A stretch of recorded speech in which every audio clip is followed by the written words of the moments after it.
Catherine, vous devriez rentrer chez vous pour aujourd'hui, dit le professeur avec de l'inquiétude dans la voix. Catherine pose soigneusement sa pipette et pose une main sur son ventre gonflé.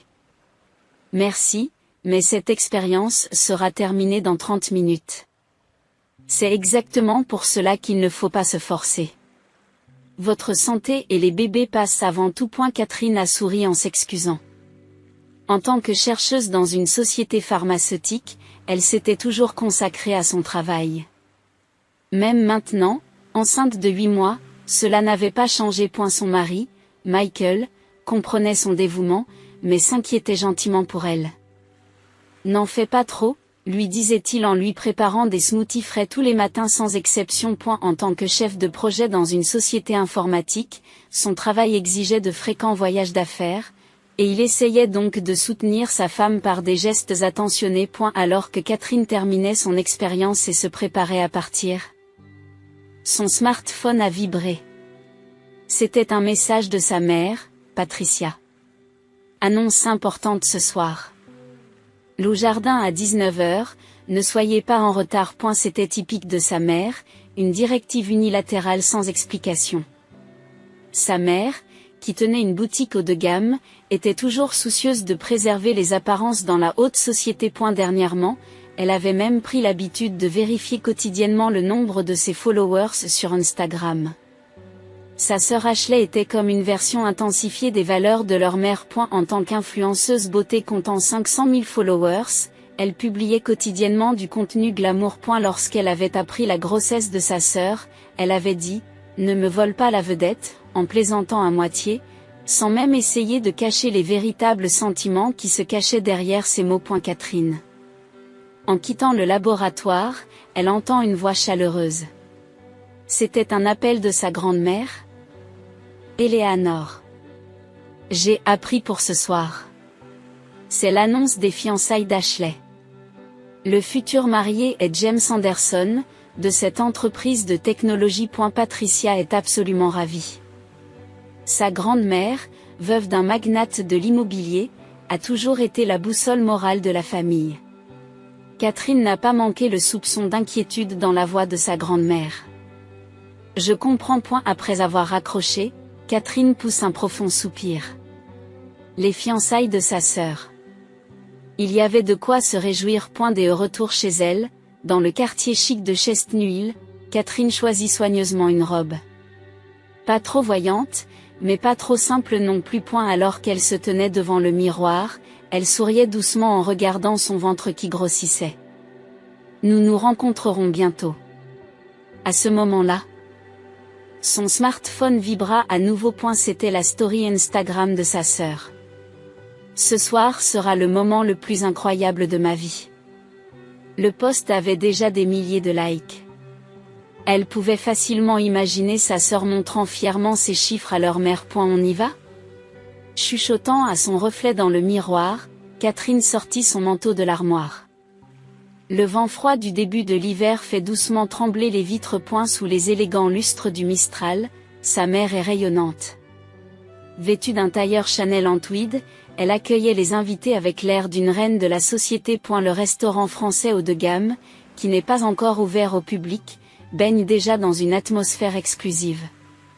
Des verres de Dom Pérignon en cristal diffusent une lumière douce dans la pièce. Ma sœur n'est pas encore arrivée, demanda Ashley à sa mère, un peu irritée. Vêtue d'une robe Alexander McQueen d'un blanc pur. Elle avait déjà pris plusieurs selfies. Son fiancé James la regarde avec satisfaction en sirotant son champagne. Je lui ai dit de se reposer à la maison, vu son état. À ces mots, sa grand-mère a froncé les sourcils. Son collier Cartier vintage oscille légèrement avec le mouvement. À 2 semaines de l'accouchement, est-elle vraiment trop malade pour participer à une fête? C'est le jour spécial d'Ashley. Si quelque chose arrivait à Catherine, cela gâcherait tout. De plus, la situation de sa robe gâcherait les photos. Ashley acquiesça avec satisfaction aux paroles de leur mère. Et la retransmission en direct sur Instagram était déjà en place. Pendant ce temps, dans sa maison de Chestnut, Catherine essayait tranquillement de stabiliser sa respiration. Dans la pièce du soir faiblement éclairée, elle s'est enfoncée dans le canapé, faisant face au malaise grandissant. À l'extérieur de la fenêtre, les arbres qui bordent la rue résidentielle UP se balancent dans le vent froid. Elle est complètement seule dans la grande maison. Même Martha, la gouvernante, aidait à la fête de fiançailles sur ordre de sa mère. Et il ne restait plus personne pour prendre la tisane chaude qui se trouvait dans l'évier. Vers 19h, la première douleur intense se fait sentir. Des sueurs froides lui coulent dans le dos. Elle envoya un bref message à Michael, qui participait à une réunion importante sur la côte ouest. Je crois que le travail a commencé. Ne t'inquiète pas, je vais à l'hôpital. Elle reçut une réponse précipitée. Je rentre à la maison tout de suite. Je réserve le prochain vol. Catherine, je t'aime. Avant qu'elle n'ait pu finir de lire la réponse, une nouvelle contraction a éclaté. La sueur perle sur son front. Son calme habituel s'effrite peu à peu. Ses mains, parfaitement stables dans le laboratoire, ne cessent de trembler. Les doigts tremblants. Elle compose le numéro de sa mère. La sonnerie lui parut anormalement longue. Son cœur s'emballe à chaque contraction. Catherine, je suis très occupée en ce moment. Au-delà de la voix de sa mère, elle entendit les bouchons de champagne sauter. Le rire de quelqu'un. Des verres qui s'entrechoquent. Une musique de jazz en fond sonore. Maman, les contractions, viens vite. Elle s'efforce de formuler des mots entre deux respirations. La douleur déforme sa vision.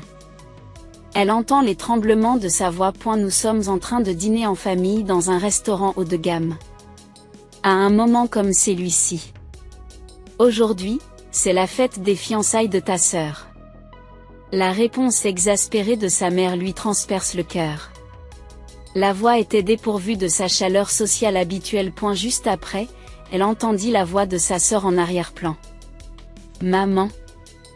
Portons un toast. Ma sœur peut attendre. Quelqu'un à l'autre bout du fil a annoncé que la diffusion en direct commençait.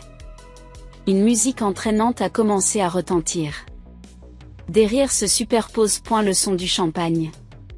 Des acclamations pour trinquer. Catherine saisit silencieusement son smartphone. Ses doigts paraissaient étrangement blancs sur l'écran. Les articulations étaient prononcées. Je comprends. Je suis désolée de vous avoir interrompu. Sa voix était plus posée qu'elle ne l'aurait cru. C'est vrai, j'appellerai une infirmière plus tard. Vous avez encore 2 semaines, donc c'est probablement juste un faux travail. Plus important encore, mes followers Instagram montent en flèche. La voix de sa mère s'est éteinte. En arrière-plan, ce qui semblait être le père de James Anderson commençait à porter un toast. Lorsque l'appel a pris fin, le silence de la pièce a résonné dans ses oreilles comme un acouphène. À l'extérieur de la fenêtre, une pluie froide de début d'hiver s'est mise à tomber. Des gouttes de pluie s'étalaient sur la vitre sombre. Une nouvelle contraction se produit. Cette fois, c'est la douleur la plus intense. Elle avait l'impression que ses entrailles étaient déchirées. Des sueurs froides lui coulent dans le dos. Elle consulte l'horloge. Les intervalles étaient déjà espacés de 3 minutes. Sa main tremblait légèrement lorsqu'elle ouvrit l'application de réservation de taxi. L'écran affichait la recherche de chauffeur. À ce moment-là, le téléphone a sonné. Un numéro familier. La voix régulière de sa grand-mère résonnait dans la pièce sombre. Cette voix dégageait une chaleur que sa mère n'aurait jamais pu posséder. Elle se retient de pleurer, même si sa voix tremble déjà. Tout va bien. J'ai déjà envoyé une voiture. Elle sera là dans 10 minutes, alors attends à l'entrée. As-tu mis ton manteau ? Un soupir de soulagement lui échappa. La voix de sa grand-mère avait un pouvoir mystérieux. C'était la même chaleur qu'elle connaissait depuis plus de 30 ans. Mais Michael, lui, prend le prochain vol de San Francisco. Maintenant, respire à fond. Allons ensemble à l'hôpital. Restez calme pour le bien du bébé. Catherine se lève tranquillement. Elle vérifie le sac d'hôpital qu'elle a préparé dans son sac à main. Puis elle sortit une petite enveloppe qu'elle posa sur la table du salon. Le nom de sa mère était soigneusement écrit sur l'enveloppe d'un blanc pur. Alors qu'elle se dirigeait vers l'entrée, son smartphone a vibré. Il s'agissait d'une notification Instagram. Catherine éteint les notifications. Dehors, une Mercedes noire attendait déjà à l'entrée. Le chauffeur en sortit et ouvrit un grand parapluie. La pluie s'intensifiait. Vite, à Brigham and Women's. La voix de sa grand-mère se mêle au bruit de la pluie. Il y avait une colère tranquille dans cette voix. Dans la voiture, une nouvelle contraction s'est déclenchée. Sa grand-mère lui tient silencieusement la main. Cette main lui transmettait plus d'amour que les mots ne pourraient jamais le faire. Les lumières de la rue scintillaient faiblement à travers les vitres tachées de pluie. En passant devant le Boston Common, Catherine ferme les yeux. Les soupirs de sa mère et les rires de sa sœur résonnent encore à ses oreilles. Et la maternité de l'hôpital Brigham and Women's s'est enveloppée d'un silence de minuit. Sous l'éclairage tamisé de la salle d'accouchement, Catherine lutte contre des contractions intenses. Sa grand-mère continue de lui tenir la main. Encore un peu, Catherine, annonce calmement le docteur Sarah Miller. L'ourlet de sa blouse blanche oscille au rythme de ses pas affairés. Le bruit des infirmières préparant efficacement le matériel résonne dans la pièce. Le bébé se porte bien. Le rythme cardiaque est stable. Le bip régulier du moniteur le confirme. Un bref répit entre les contractions. Catherine respire profondément. Michael ? Il vient d'embarquer sur le vol en provenance de San Francisco, répond sa grand-mère en consultant l'écran de son téléphone. Sa voix était empreinte d'une douceur sans précédent. À ce moment-là, une notification Instagram a défilé sur l'écran. Postée par sa sœur Ashley. La photo montrait leur mère trinquant au champagne. Le nombre de likes avait dépassé les 10 000. Éteignons ça, dit tranquillement sa grand-mère en prenant le smartphone et en appuyant sur le bouton d'alimentation. Au moment où l'écran s'est éteint, une nouvelle contraction s'est déclenchée. Une vague de douleur traversa tout son corps. Des sueurs froides perlent sur son front. Respirez profondément. C'est ça, juste comme ça. La voix du docteur Sarah semblait lointaine. Les aiguilles de l'horloge indiquent minuit. À ce moment-là, la fête au Mistral atteignait son apogée. Sa mère était absorbée par la diffusion en direct sur Instagram. Ses posts en tant que propriétaire d'une boutique haut de gamme attiraient toujours l'attention. Maman, comment est cette photo ? Ashley a montré une photo d'elle avec James Anderson. Un sourire parfait, une composition parfaite. Comme une couverture de magazine. C'est magnifique. Publions cela tout de suite. Personne n'a parlé de l'hôpital. Dans la salle d'accouchement, la bataille pour l'arrivée d'une nouvelle vie se poursuit. Catherine fait appel à ses dernières forces. À ce moment-là, un petit cri retentit. C'est une fille. De l'autre côté de la fenêtre. La pluie s'est arrêtée et la pleine lune apparaît. Catherine, tu t'es très bien débrouillée. Les larmes brillent dans les yeux de sa grand-mère. Une infirmière essuie délicatement le bébé et le place sur la poitrine de Catherine. La chaleur de cette petite vie se répand dans tout son corps. Bonjour. D'une voix faible, Catherine s'adresse pour la première fois à son enfant. Le bébé bougea sa petite main comme pour répondre à la voix. À ce moment-là, la porte de la salle d'accouchement s'ouvre en trombe. Catherine. Michael se précipite à l'intérieur, essoufflé. À la vue de son mari qui avait finalement réussi, les larmes montèrent aux yeux de Catherine.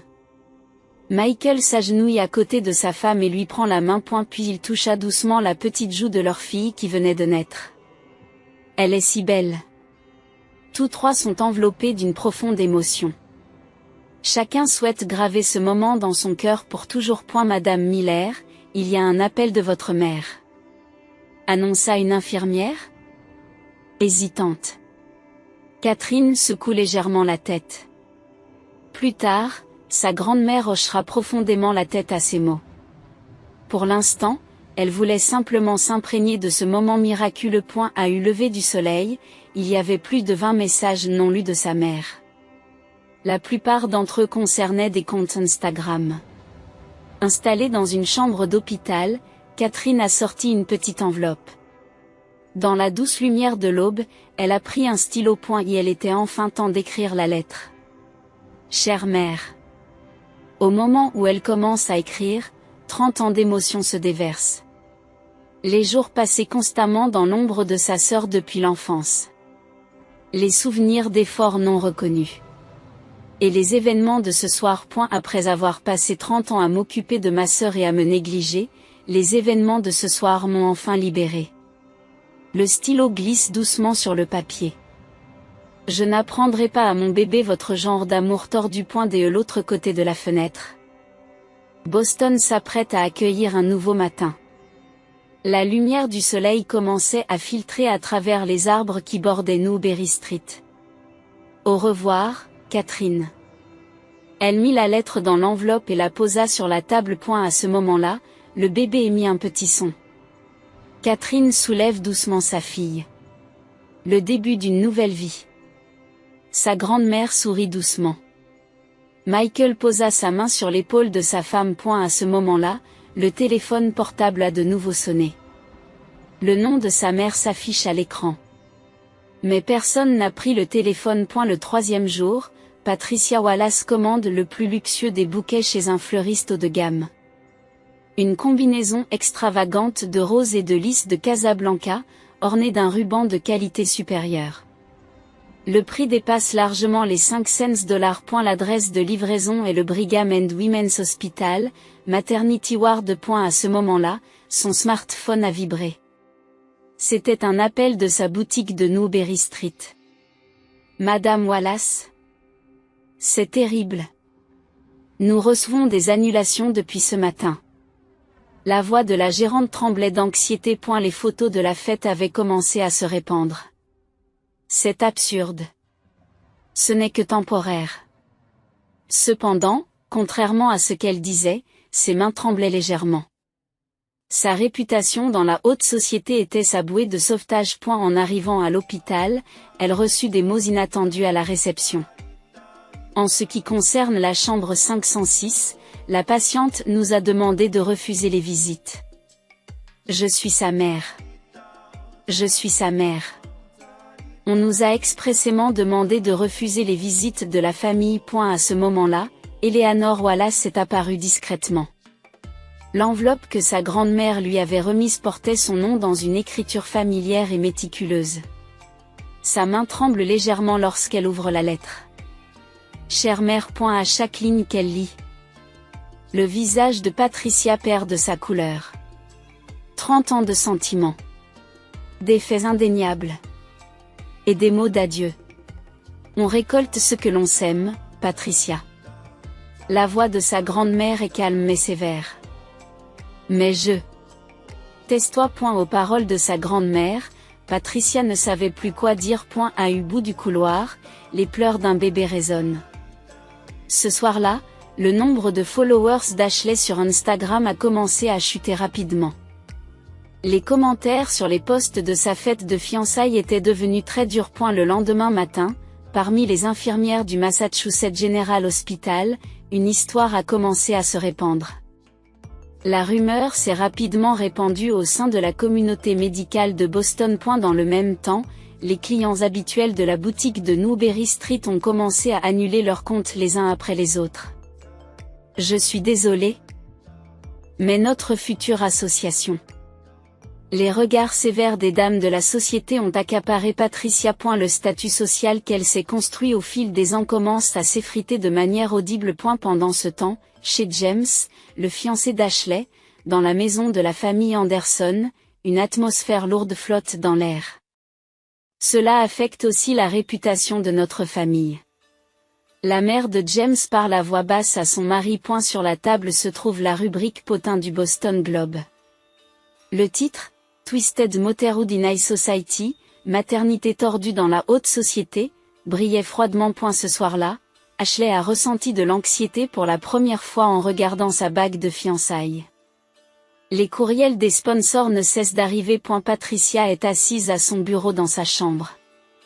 Devant elle, des graphiques montraient la chute des ventes des boutiques et une montagne de commandes annulées. Tout ce qu'elle avait construit en 30 ans s'écroulait silencieusement. À l'extérieur de la fenêtre, une pluie calme continue de tomber sur Chestnut Hill. Personne ne se promène dans les rues bordées d'arbres de ce quartier huppé. Dans la chambre d'hôpital, Catherine tient sa fille dans ses bras tout en regardant par la fenêtre. Michael soutient pleinement la décision de sa femme. C'est le chemin que nous avons choisi, dit-il.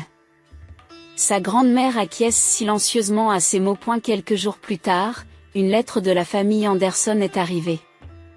Après mûre réflexion, nous devons rompre les fiançailles, pouvait-on y lire. Ashley pleura pour la première fois. Cependant, ses larmes étaient moins dues au regret qu'à la baisse spectaculaire du nombre de likes sur ses posts. Patricia a dû faire face à de nouvelles réalités dans son étude. Des avis de la banque. Des avertissements concernant la maison qu'elle avait mise en garantie. Tout s'écroulait comme un château construit sur du sable. Voilà donc les conséquences de mes choix, se dit-elle. Elle fixe une photo sur son bureau. Une photo de famille datant d'il y a 10 ans. Quand tout le monde souriait. Mais aujourd'hui, ces sourires semblent quelque peu artificiels. Dans le quartier huppé de Chestnut Hill, de nouvelles rumeurs commencent à se répandre. J'ai entendu dire que la boutique Wallace fermait. C'est vrai pour les fiançailles rompues? Ce n'était pas une punition dramatique. Cependant, l'effondrement quotidien de la vie de la haute société s'avère parfois être la punition la plus dévastatrice. Dans la chambre 506 de l'hôpital Brigham and Women's, une nouvelle histoire familiale est sur le point de commencer. Le soleil couchant éclaire doucement la mère et la fille à travers la fenêtre. Nous suivrons un chemin différent, a déclaré Catherine. Ces paroles ont été accueillies par le hochement de tête silencieux de Michael. Sa grand-mère regarde par la fenêtre en tenant la petite main de sa petite fille. Printemps à Boston, 5 ans plus tard. Dans une salle de recherche de la Harvard Medical School, Catherine étudie les données relatives à un nouveau médicament contre le cancer.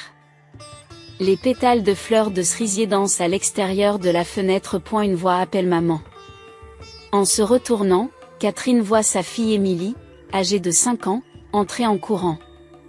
Sa grand-mère avait pris l'habitude d'aller chercher Emily à la crèche et de l'emmener sur le lieu de travail de sa mère. Emily, ne cours pas, dit la voix douce d'Eleanor Wallace. Même avec l'âge, elle conserve sa grâce. Maman, devine quoi? Mon professeur m'a félicité pour mon dessin aujourd'hui, dit fièrement Emily en montrant son dessin. Un jardin plein de fleurs colorées. 3 personnages se tiennent par la main et sourient, Emily, Catherine et Michael. C'est magnifique. Catherine serre sa fille dans ses bras tout en faisant un léger signe de tête à ses collègues de laboratoire. Ils lui rendent tous un sourire chaleureux. Pendant ce temps, dans un appartement de la banlieue de Boston, Patricia Wallace est assise seule près de la fenêtre. Une pièce modeste qui n'a rien à voir avec son ancien manoir. Une lettre non décachetée est posée sur la table.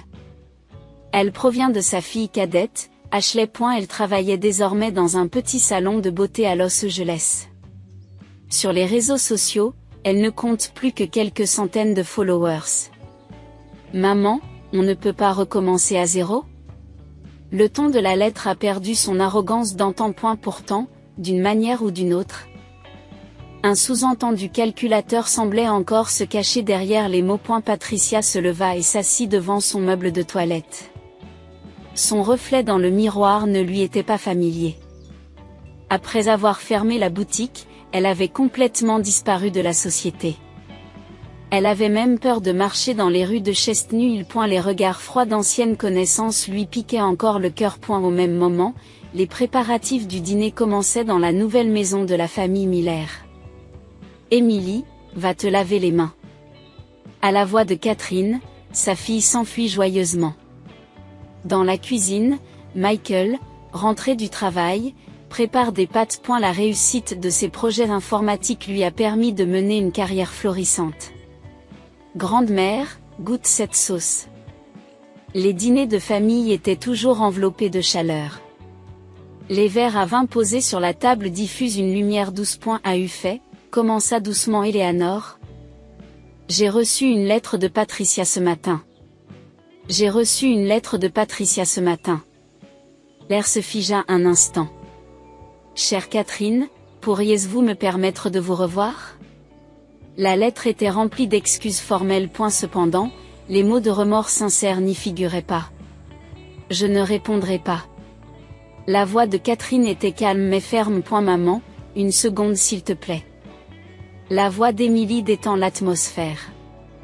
Voilà, c'est fait. Tard dans la nuit, Catherine observe le visage endormi d'Émilie. De longs cils, des joues douces. La respiration innocente résonnait dans la chambre. C'était vraiment le bon choix. Par derrière, Michael lui étreint doucement les épaules. Le lendemain matin, sur la promenade de la Charles River, Catherine marche main dans la main avec Émilie. Le soleil printanier tombe doucement. Maman, regarde ces canards.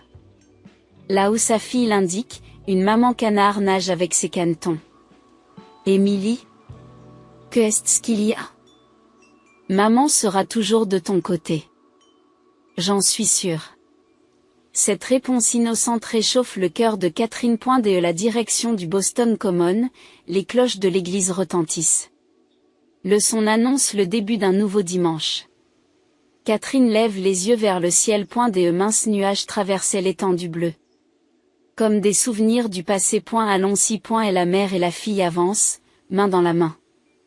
Tout le monde pouvait voir à quel point elles étaient heureuses. Et la lumière du printemps scintillait à la surface de la rivière Charles.